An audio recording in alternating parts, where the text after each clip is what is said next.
Hey guys, what's up? Matt here and welcome to another episode of Just a Tip. Today what I'm going to talk about is a word that I didn't know existed before, the last sort of 18 months when I got into the high ticket realm, which is qualified leads. When I was just like smiling and dialing back in the fitness day, never knew about job forms, applications. I just got a phone number and a name and everybody was qualified. Yay, congratulations to me.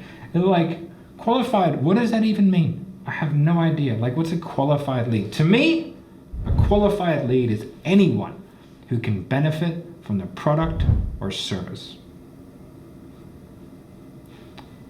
I'm just looking around for the applause.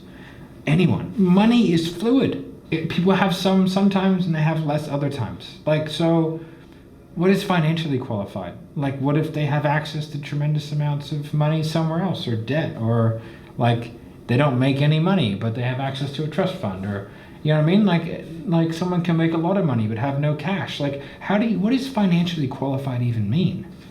Like, you know what I mean? It's about if you find a big enough problem and then they're qualified because they will do what it takes. Now you might not sell them today, right? But you might sell them in 3 months. Right? There's people that I've been chasing for 8, 9, 10, 12, 18 months. They want to do it. They just can't move forward for whatever reason. They're still a qualified lead, and I sold the living bejesus out of them, but I just couldn't get them over the line because of logistics. It's like, sweet man, let's work together for as long as is required to get you the information and the help that you need to get where you want to go.